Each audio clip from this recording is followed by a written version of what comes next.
everybody. This first story, it's going to hit home for maybe a lot of us here. A Memphis morning show host perfectly illustrated the demands of motherhood when she fell asleep on the job. Take a look. Just running 465 miles in a matter of days to make all of this happen.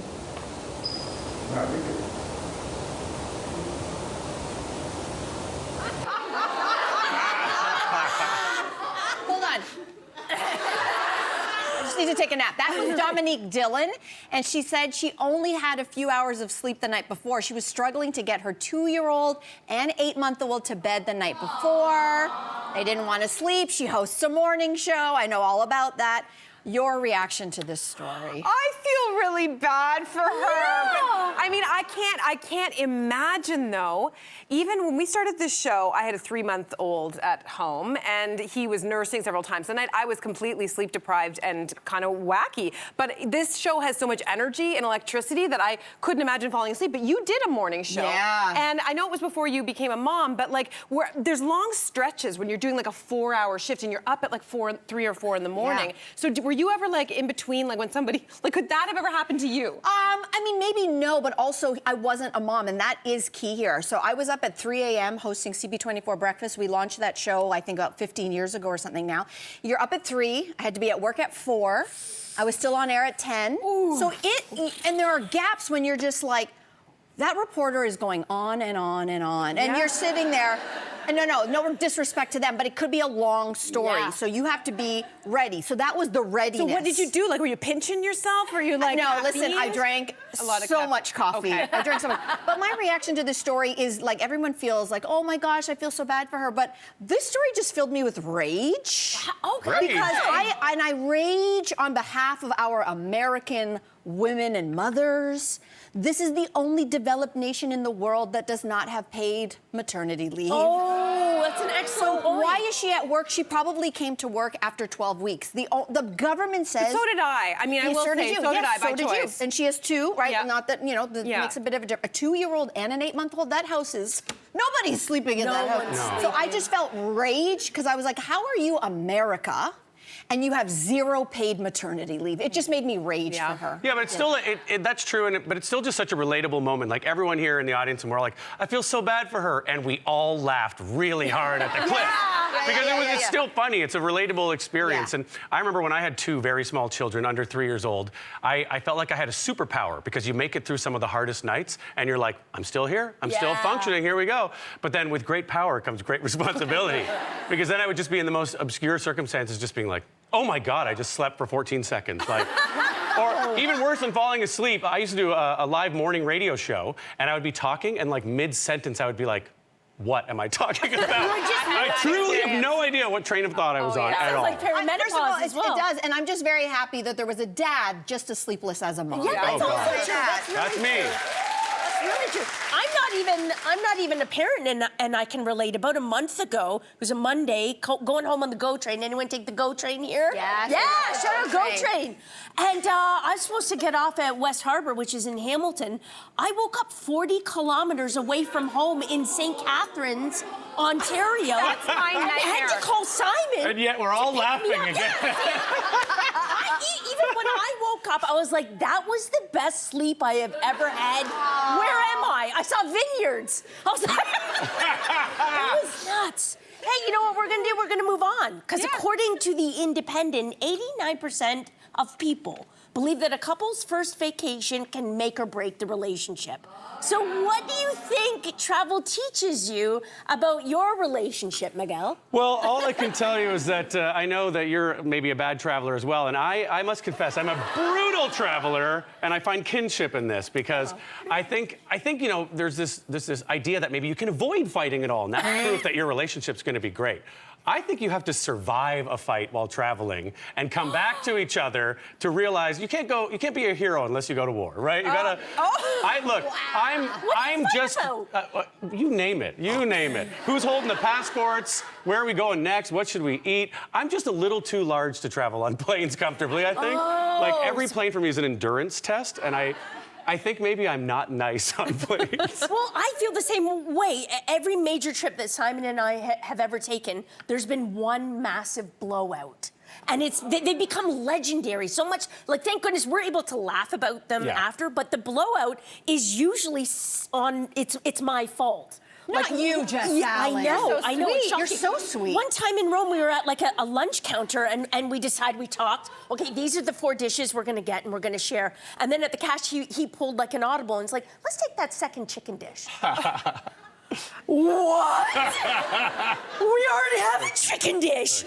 What are you doing? Like, I couldn't control myself. I am outraged on your behalf. Thank My God. you. You came back. I came back. You came back. And you were It's able to always laugh me, at yourself. and I think we laugh that's about the key. it. Yeah. That is the key. Well, I will say that early on in relationships, if you do travel with people, here's some advice. Pay attention, because there are indicators there that will be throughout your entire relationship. Ooh. I needed this advice. I didn't get it. The first time Jason and I traveled together was probably 25 years ago. We went to Spain. His mother has an apartment there. And initially, it was quite nice and lovely, and we did a lot of fun things. But then all of a sudden, he started fixing her bathroom, and I realized he's a projects guy. And this has been a through line in our relationship. He loves a project, and then as a result, I'm alone half the time. Now, you might be thinking, why don't you help him with the project? I don't want to help him with the project. That's not who I am. Yeah, so not on vacation. vacation. At all, which is why we now do like cruises, so that there's no project to be done. Yeah. You can't do a project. I love this story of like, my husband, he fixes his mother's bathroom. Men can't win. We can't win. That's a fair point. But don't you think that that's a quicker litmus test of a relationship compatibility than like even living with each other? Because yes, obviously living with someone, you're going to learn all the ins and outs. But I think the shorthand is a trip. I think the shorthand is a trip with a little adventure in, a little Amazing Race Canada vibes. Because I think when you face a challenge and you're on a trip, and you know how much money you could save on first and last month's rent if you could just take a quick trip? It doesn't have to be somewhere exotic. Just go on a staycation a little bit close by, notice all the signs, and then you can maybe avoid all that nonsense. It's still working out. No, it's worked out for you. It's clearly worked out.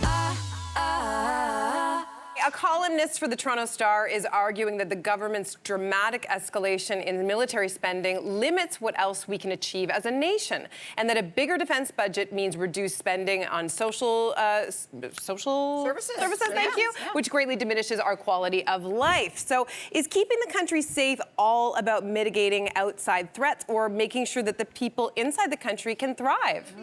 It's a good question, huh? Yeah, I mean, I think it's pretty clear that the world is changing in a major way, and it's not just Canada doing this. A lot of countries around the world are doing this, and so you would understand why every country feels like, we got to keep up.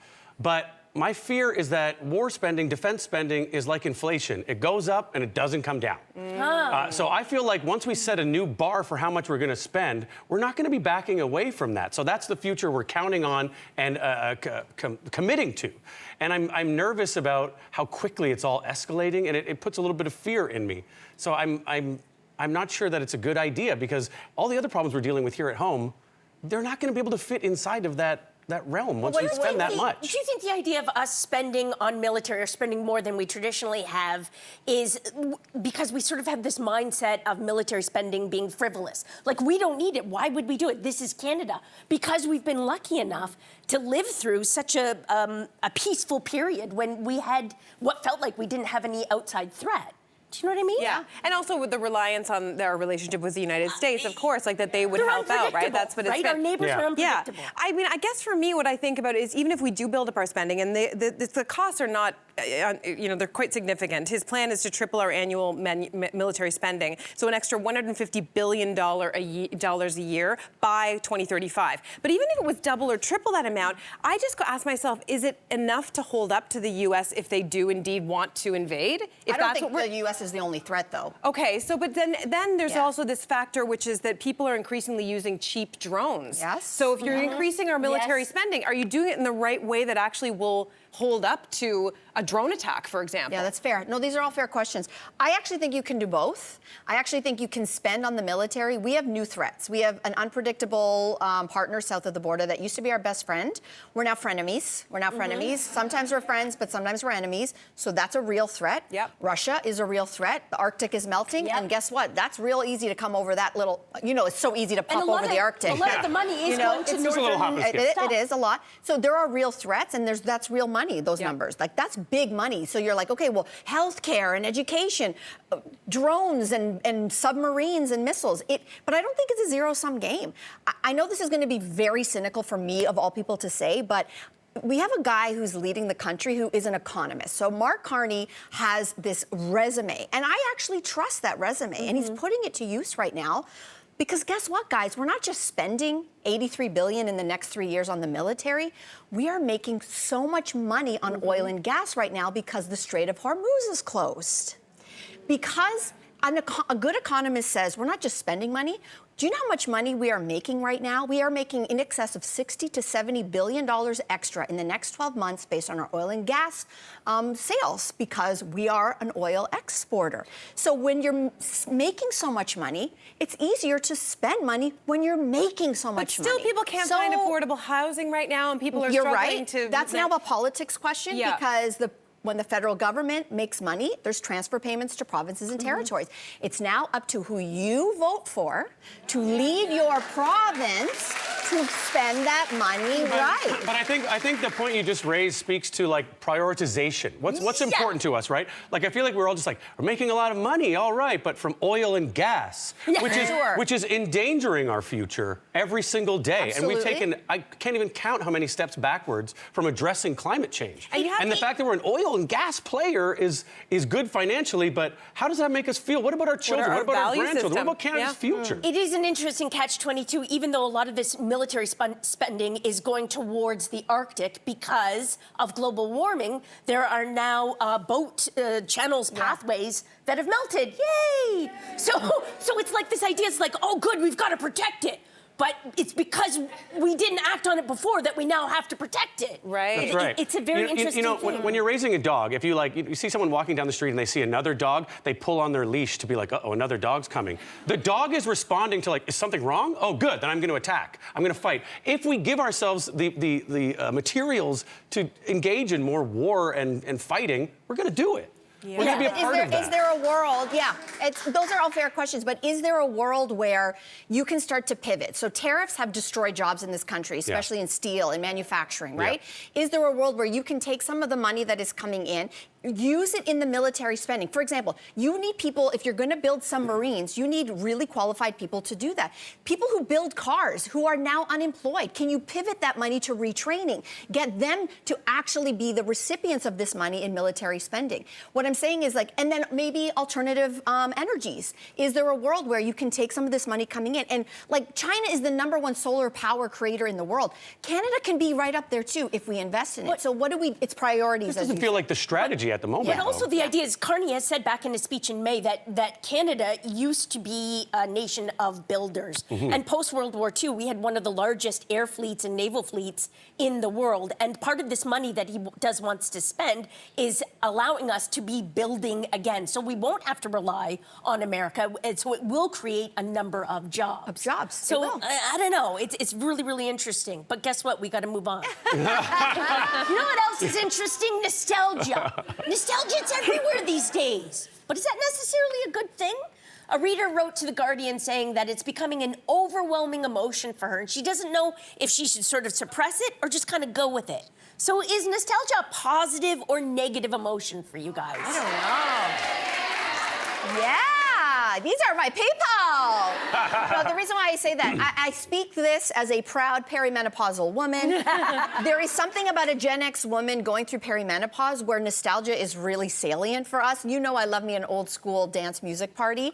But to me, it's not just the music. To me, as a 49-year-old woman, nostalgia is my vehicle to go back to reconnect with the person that I was in my early 20s. Oh. It's about remembering who I was, my passions, having clear boundaries. What are my joys? Because you lose yourself through this menopause transition. I have found I've lost a lot, and going back in time makes me remember who I am. I hear you. Like, I feel like I get hit with waves of nostalgia all the time. It'll happen on my Instagram. You'll see these like pictures from like, you know, childhood toys or something like that. I'll fall down a rabbit hole and it'll be really seductive. Or I'll be traveling through a neighborhood that I haven't been in a while and I'll be remembering, oh, I used to go hang out there and that place is not there anymore.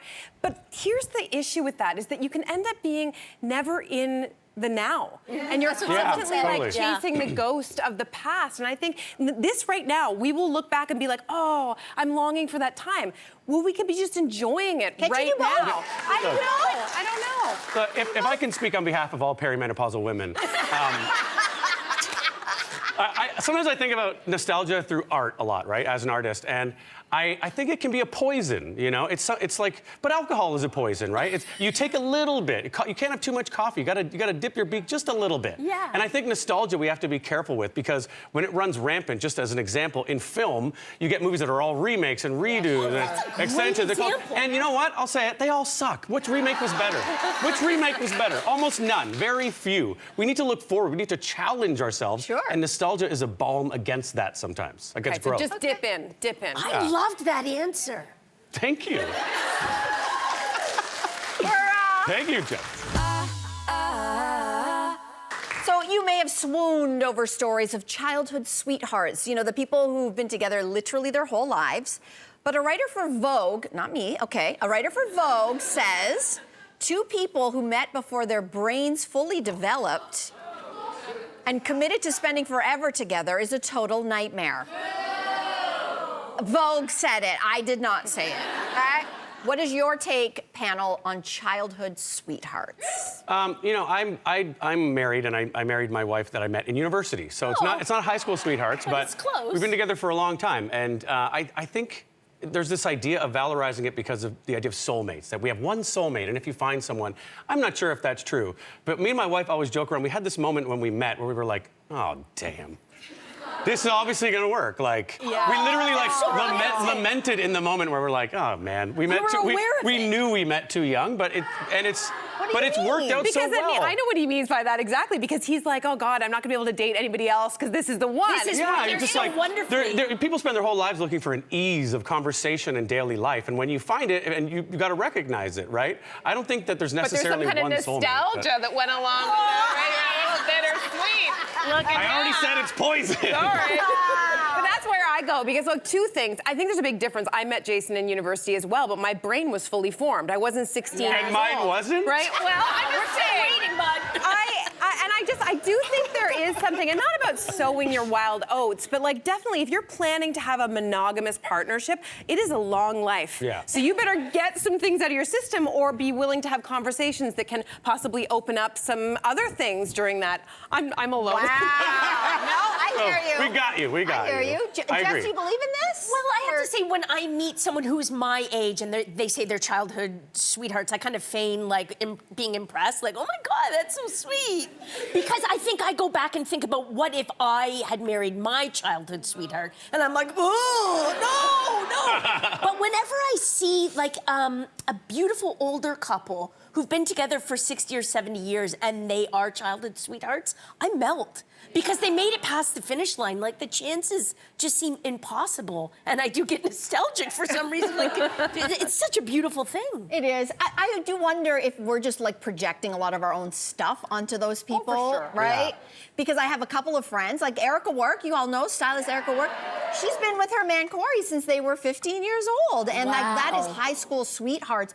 And they are such a rock solid couple. So who am I to judge? So I think if anybody would judge a couple like that, you should talk to your therapist. Like, you're probably projecting something. And I guess at the end of the day, does it even really matter? Like, if you found your person, you're just kind of does lucky. it actually matter? No, you saved yourself so much time.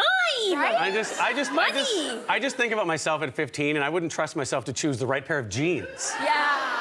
That part. You've already said you weren't that mature, so. Well, my brain's still forming. My brain is still forming. Guys, love only. Oh my gosh, love only. Okay, we're gonna do a pivot here because according to news reports, a Florida steakhouse is giving you the opportunity to dine in the nude, okay? So tickets are $250 for men and $150 for women. Great the chef. fillets are fully dressed along with the staff. However, customers drop their pants at the door. So do you see the appeal, Jess? Guys, come on. Hey, negative Nancy's, let's think about the positives. Dinner with no waistband? Come on, that's nice. Don't have to worry about the dress code. My only concern is where's that wallet going? Where are you pulling that credit card out of? Do you know what I mean? Au contraire, I think you do have to think about the dress code in a whole new way. In a whole new way. No, I just okay, I don't get the appeal of this in general, let me just say, but also specifically a steakhouse? Isn't there sizzling oil and butter and steak knives? Well, it's too dangerous a place to be in the nude. And also just the way you feel after you eat a steak. It's it's a particular kind of feeling in your body. Yeah. All I know is that, guys, when I was a documentary producer on this show about sexuality around the world, I ended up on a lot of porn sets. I've seen a lot of things. And one of the things that I can't get out of my brain was watching a bunch of naked porn stars eating granola bars in between takes and just the bits. It's not a sexy thing, guys. It just goes to show in Florida, they'll do anything. I just feel like Americans will any way you can make money. The guy who owns this restaurant actually said, I'm doing this as a stunt. Yeah. Just to bring attention to my restaurant. Well, it worked. It worked. Yeah. It feels Toronto is talking about you. It feels like they should pay us to eat there. You're getting a free show of all this. Yeah, come on. And we get a great show every single time with you, Miguel. Oh, Here. So thank you. that's so nice. Thank you. Thanks for having me. That was fun. And nobody write to us. We tease him because we love him, okay? And my brain's not fully developed, so I didn't even get it. Thank you for watching. If you want more videos like this, make sure to subscribe to the channel and ring the notification bell. For bite-sized videos you won't find anywhere else, check us out on Instagram, TikTok, and Facebook.